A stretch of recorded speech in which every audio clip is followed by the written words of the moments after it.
Les damos la bienvenida a Palabra de Mujer y el tema que nos convoca hoy es la crisis fiscal, el déficit fiscal que enfrenta el país. El país enfrenta desde hace al menos 2 décadas una necesidad de un ajuste tributario que al día de hoy tenemos una crisis casi que estallada a nivel de fisco, a nivel de las finanzas del fisco. Sin duda que la situación afecta a toda la sociedad y también especialmente a las mujeres. Para hablar sobre este tema y desde la perspectiva de Sofía Guillén, ¿quién nos acompaña hoy en Palabra de Mujer? Sofía, bienvenida a Palabra de Mujer. La palabra hoy es suya para tratar de explicar cuál es el efecto de la crisis fiscal en las mujeres. Bienvenida. Bueno, muchísimas gracias por el espacio, es un gusto poder acompañarles. Pues sí, efectivamente hay mucho que conversar sobre las implicaciones de esta reforma fiscal para la población femenina. La razón es que en nuestro país, pues la población femenina es una de las poblaciones más vulnerabilizadas en muchos temas. Ahora podemos hablarlos con más detenimiento, pero efectivamente es una población pues caracterizada principalmente por colocarse en aspectos que la vulnerabilizan más, ¿no? O es colocada en aspectos que la vulnerabilizan más. Antes de pasar al tema, perdón, Sofía, ¿sí? de la vulnerabilización que tienen las mujeres, sin duda, como parte de una sociedad patriarcal, machista. Claro. Hay un tema que las mujeres entienden muy bien, que es el tema del déficit fiscal. ¿Cómo lo podemos explicar? Bueno, vamos a ver, el déficit fiscal nos interesa a todos y a todas, ¿no? El déficit fiscal es la diferencia entre los ingresos y los gastos. Básicamente significa que al Estado costarricense le faltan recursos. El déficit no es de todo el Estado costarricense, es del gobierno central. Estamos hablando de Poder Ejecutivo, Poder Legislativo, Poder Judicial, Tribunal Supremo de Elecciones, Contraloría General de la República y Defensoría de los Habitantes. Eso es lo que tiene déficit fiscal, ¿sí? Eso hay que diferenciarlo bastante bien porque a veces es muy sencillo confundirnos, sobre todo con empresas públicas o con instituciones autónomas. Y pues este gobierno central empezó el año con cerca del 6% del PIB de déficit y según los datos de Hacienda ya eso va por cerca del 7% del PIB y el otro año superaría el 7% de no hacerse nada. ¿Es importante el déficit? Sí. ¿Por qué hay que solucionarlo? ¿Por qué es un problema? Porque un Estado deficitario con las características del déficit nuestro, que es un déficit creciente, disparado, insostenible, con una deuda que empezó el año en 50% del Producto Interno Bruto, es decir, es una deuda que equivale a la mitad de toda la producción. A nivel de economía doméstica, ¿cómo lo podemos ejemplificar? Bueno, ¿es importante el déficit o tiene implicaciones sobre la economía doméstica el déficit? Porque el Estado costarricense es un partícipe de la economía. No solo es un empleador, uno de los más grandes del país, sino que además participa dentro de mercados específicos ofreciendo bienes o servicios o adquiriendo bienes y servicios. Eso implica que un Estado que no puede cumplir con sus obligaciones en servicios esenciales termina afectando precisamente a las poblaciones más vulnerabilizadas de la sociedad. Ahí están los niños, la adolescencia y las mujeres. Entonces, un Estado que no pueda cumplir con sus deberes afecta a todo el mundo, pero particularmente a este tipo de poblaciones. Es una situación que ya hemos estado viviendo desde hace muchas décadas y el debilitamiento del Estado, pues, no, 2 décadas o un poco más, ¿verdad? Pero el debilitamiento del Estado se ha visto y es palpable al nivel de filas, de servicios de salud, de servicios educativos. Claro. Eso es parte, esa sensación de un Estado deficiente que nos da pocos servicios es parte de este problema de déficit fiscal. Sí, bueno, la historia costarricense de los últimos 30 años en su mayoría es de déficit fiscal, a excepción de pequeños periodos muy cortos. El déficit, pues a priori no es malo, es decir, si fuera que usted tiene una diferencia entre ingresos y gastos, una familia que durante un periodo de tiempo tiene esta diferencia y se tiene que endeudar un poco porque está invirtiendo en educación, en una vivienda, este tipo de inversión en el mediano plazo da réditos. Al Estado le sucede lo mismo. Un Estado que puede invertir en el sector productivo nacional, en el sector agropecuario, en la micro, pequeña empresa, que puede impulsar iniciativas, que puede mejorar la educación pública, que puede mejorar los servicios de salud. Un Estado que invierte en estas cosas lo mejor posible en el mediano plazo tiene réditos. El problema de nuestro Estado hoy es que efectivamente durante las últimas décadas ha ido deteriorándose por muchísimas razones que ahora podemos hablar de esas causas estructurales del déficit, pero que sí es cierto que hoy la mayor parte de nuestro déficit financiero está asociado al pago de la deuda, que es el principal disparador del gasto, y que hoy estamos teniendo que cubrir gastos corrientes con esa deuda. Es decir, al Estado costarricense no le está alcanzando la plata ni siquiera para poder pagar la totalidad de los salarios que son gastos corrientes. Y eso pues tiene causas sobre las cuales podríamos conversar, pero que definitivamente habla de un Estado que se ha ido debilitando en el tiempo. Y ese Estado que se ha ido debilitando en el tiempo lo sufren también las mujeres. Hablemos de los servicios públicos que más les están afectando a ellas ya. O sea, el tema del déficit fiscal no es algo que vayamos a sentir en 15 días o en 20 días más, ya lo sentimos. Donde las mujeres especialmente están sintiendo que el Estado no les da lo que ocupan. Bueno, el Estado participa en la vida de las mujeres cotidianas, pues en muchísimos aspectos de esa cotidianidad, desde el área de salud, desde poder asegurar todos los procesos correspondientes, por ejemplo, a la reproducción y a la sexualidad de la mujer.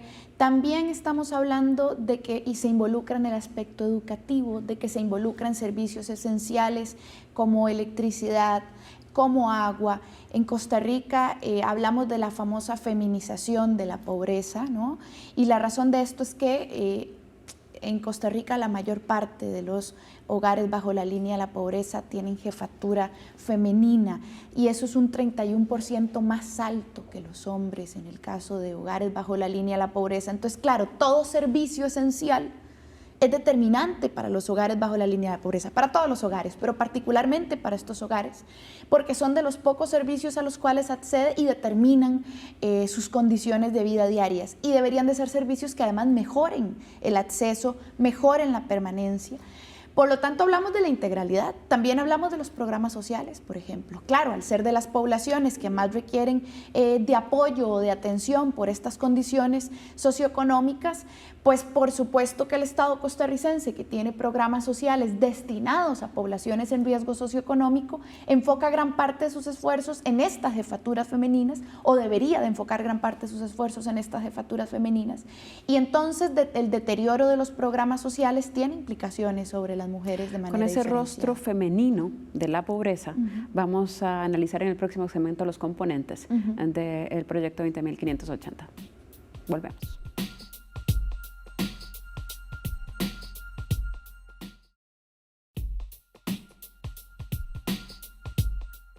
Estamos en Palabra de Mujer y nuestra invitada hoy, la economista Sofía Guillén, nos ayuda a entender el impacto de la crisis fiscal en la población femenina. Comentábamos en el segmento anterior que la pobreza en Costa Rica ya tiene un rostro femenino. Las mujeres se ven afectadas por este indicador, el más cruel de todos, y sin duda que esa cara femenina que tiene la pobreza, que por cierto aumentó recién en más de un punto porcentual recientemente, un triste anuncio, nos evidencia de que el país efectivamente ocupa una reforma fiscal. En ese contexto, ¿cuáles son los componentes de la actual propuesta fiscal del proyecto 20.580 que ayudarían a alivianar esta cara de la pobreza que afecta tanto a la mujer? Bueno, vamos a ver, el expediente 20.580, la reforma fiscal, está compuesta por 4 capítulos, ¿no? Un primer capítulo que es el impuesto de ventas convertido al valor agregado, que básicamente significa ampliar la base tributaria, es decir, que ya el IVA, el 13%, no lo paguen solo bienes, sino también servicios. Ahí hay grandes discusiones sobre las afectaciones a los hogares más pobres y a las poblaciones más vulnerabilizadas, como lo son las mujeres, porque este primer capítulo grava bienes y servicios que son esenciales, y por lo tanto termina implicando un peso relativo con respecto a los ingresos mucho más alto, mucho más fuerte para los hogares de menores ingresos. Estamos hablando de que se grava la canasta básica, se gravan los medicamentos, se gravan los insumos y materia prima del sector agropecuario. Estas 3 cosas son actualmente exentas. Se grava parcialmente también la educación pública universitaria. ¿Significa que el proyecto aumentaría la pobreza? Bueno, el último informe del Instituto de Investigaciones de Ciencias Económicas de la Universidad de Costa Rica, que hasta el momento lo que ha publicado es en sus resultados, pues que efectivamente tiene implicaciones sobre la pobreza, la aumentan aproximadamente 18,000 personas más, y ahí estamos hablando de la afectación de los dos primeros capítulos, de este primero que es del impuesto de ventas, que es el que efectivamente implica más pobreza, porque los otros dos me veo capítulos... obligada a preguntarle, ¿verdad? Sí. Porque efectivamente, al aumentar estos impuestos, menciona usted, lo confirma el Instituto de Investigaciones y Ciencias Económicas, que habría un aumento en la pobreza de aprobarse y aplicarse el proyecto a un tiempo plazo. Sí. ¿Es necesario el proyecto o podemos, según su criterio, no aprobarlo? Bueno, necesitamos una reforma fiscal. Esta reforma, que tiene estos 4 capítulos, impuesto de ventas, renta, empleo público y la regla fiscal en la que viene el congelamiento de los recursos de los programas sociales, no es la mejor reforma posible, pero además tiene implicaciones socioeconómicas muy fuertes. Es además una reforma fiscal procíclica, significa que si estamos en un bauche económico, nos dejan el bauche económico.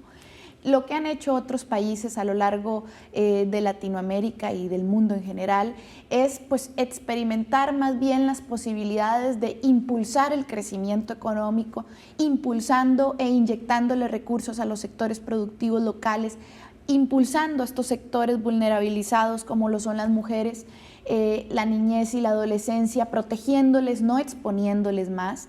¿Por qué? Porque lo que sucede es que en nuestro país tenemos que comprender que cada vez que hablamos de más personas bajo la línea de la pobreza, estamos hablando de una afectación distinta para hombres y para mujeres. Efectivamente, bajo la línea de la pobreza hay hombres y mujeres, pero la mayor parte de esas jefaturas son femeninas, la mayor parte son mujeres. Y además tiene muchas implicaciones en todos los aspectos de su vida. ¿Qué implica encarecer más los medicamentos, por ejemplo, hablando para una mujer? Específicamente del proyecto de ley, el 20.580, sí. Ya sabemos que va a aumentar la pobreza, pero estructuralmente, además, Costa Rica ha tenido un nivel estancado de pobreza cerca del 20% de forma constante, es como un problema estructural.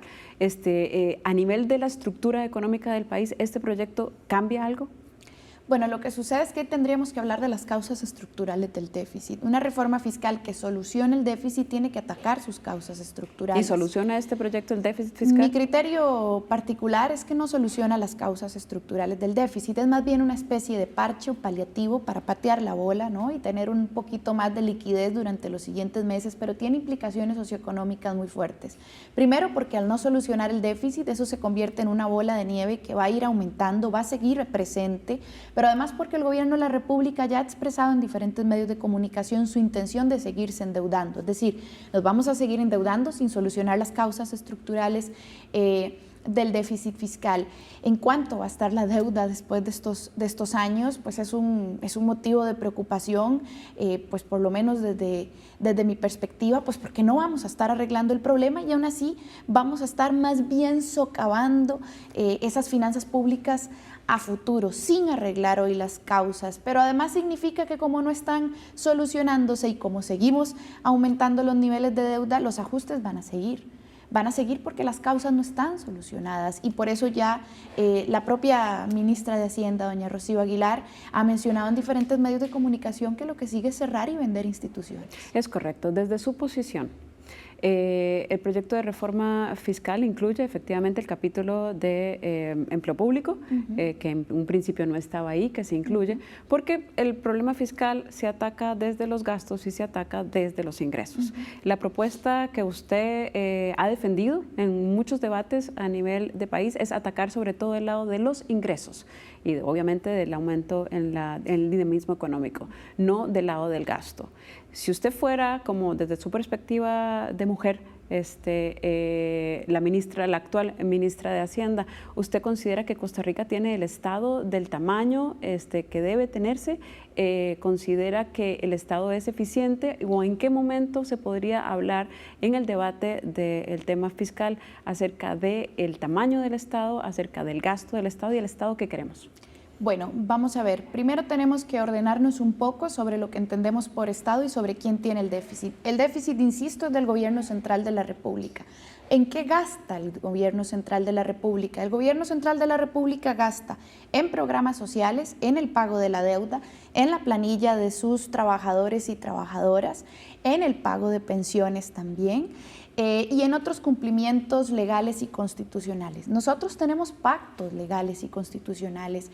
En la Constitución política de este país dice que hay que entregar un 8% del PIB a la educación pública. Ahora, la pregunta es cómo, de dónde obtenemos los recursos y también cómo mejoramos el uso de esos recursos. Yo estoy de acuerdo en que necesitamos un Estado eficiente, claro. Sí lo necesitamos, pero es una eficiencia de la que rara vez hablamos, porque preferimos en el discurso ortodoxo, tradicional y oficial, preferimos echarle la culpa permanentemente al asalariado del gobierno central. Estamos hablando de las dos planillas más grandes del gobierno central, que son docentes y policías, pero no hablamos de la eficiencia del gasto al combatir la corrupción, porque la corrupción por definición es ineficiente, por definición es una de las formas más absurdas de desperdiciar los pocos recursos públicos del Estado costarricense. Y tendríamos que estar haciendo un esfuerzo en el gasto, sí, tendríamos que estar combatiendo esa corrupción que se da desde los niveles jerárquicos más altos hasta los medios y los bajos, pero que principalmente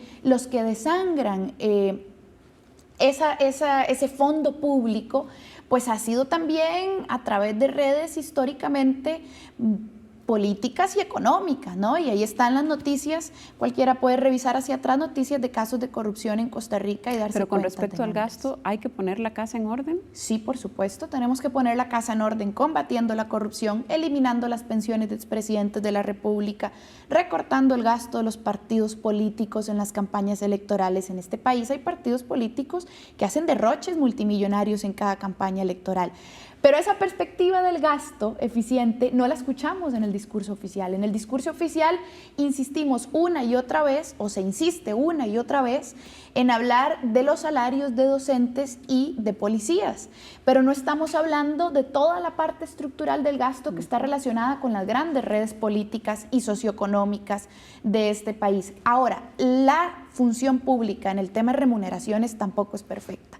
Es cierto que hay desajustes. Dos personas en instituciones públicas distintas que tienen los mismos títulos, las mismas calificaciones y las mismas funciones tendrían que estar ganando igual. Entonces, hay temas por justicia social, por reordenamiento, que sí tenemos que discutirlos siempre, porque la función pública no es perfecta y hay muchísimo que hacer. Ahora, solucionar el déficit fiscal, eso es otro problema. Es otro tema. Estamos conversando con Sofía Guillén, economista, acerca del impacto en las mujeres de la crisis fiscal. Volvemos en el próximo segmento.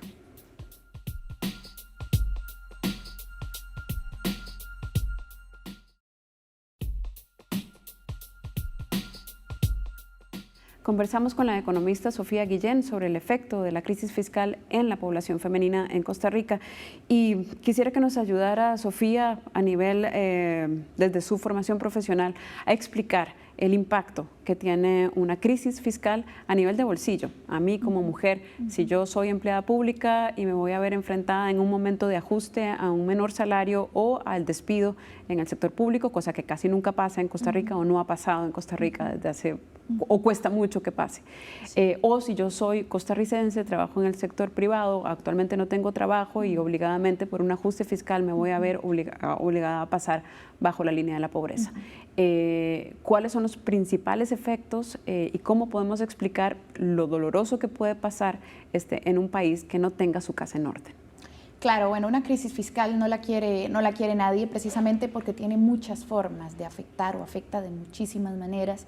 En este caso, la población femenina, por ser, insisto, una de las poblaciones más vulnerabilizadas en la sociedad costarricense. Bueno, pensemos en el caso de bienes y servicios esenciales que se encarecen. Pensemos en una canasta básica o medicamentos con precios más altos.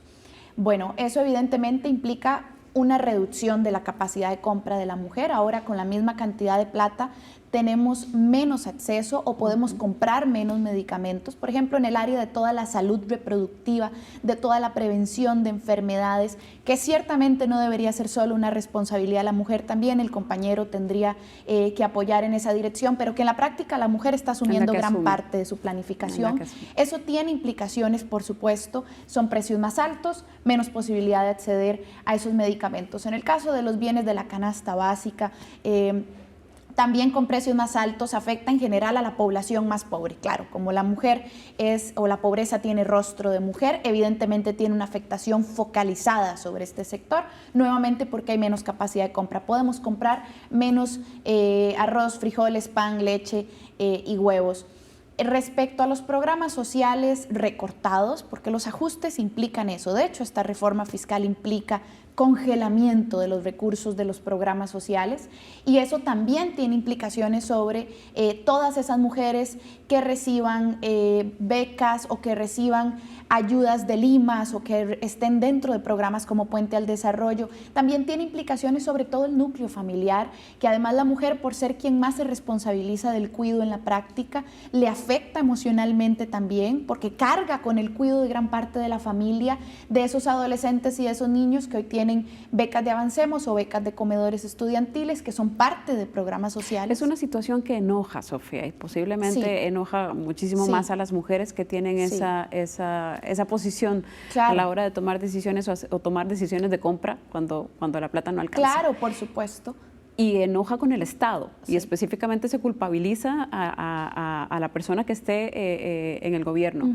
Uno le ve la cara y dice, ¿cómo permitiste que esto pasara? ¿Verdad? A nivel económico, sin duda alguna, estas personas que están tomando decisiones tendrían que tomar decisiones desde la perspectiva de esta mujer a la que estamos diciendo que esto le va a afectar, cuál es la posición que ella debería tener frente al Estado. ¿Cuál es la posición que debería tener frente al Estado en el sentido de qué le exijo y qué le puedo dejar de exigir? Bueno, precisamente como para esto superar afecta, el enojo de alguna manera. Claro, precisamente como esto afecta tanto a mujeres del sector público como a mujeres del sector privado, es que urgen soluciones estructurales. Y lo digo acá como profesional, pero además como mujer y como persona joven, porque las personas jóvenes también padecemos diferentes otros escenarios como el desempleo, ¿no? y el subempleo. Vamos a ver, creo que las poblaciones vulnerabilizadas o las poblaciones que vamos a tener que cargar de alguna forma con pesos mucho más fuertes en esta reforma fiscal o en un ajuste fiscal, tendríamos que estar preocupadas porque se arregle realmente el déficit, no poniéndole parches. Por eso, personalmente, por eso a mí me indigna tanto que insistamos en rehuir el debate del combate estructural a la evasión y la elusión fiscal, porque es que esos grandes desangradores del Estado costarricense, tanto por casos de corrupción como de fraude, no somos las mujeres de a pie. Entonces, ¿quién va a pagar el déficit fiscal? Esa es la gran discusión y ese es el gran debate de esta reforma. ¿Quién paga el déficit fiscal? Todos tenemos que poner un poquito, sí, pero los que lo causaron tienen que poner la cuota, porque lo causaron. Sin embargo, una última pregunta, ya para ir cerrando y tal vez a modo de conclusión.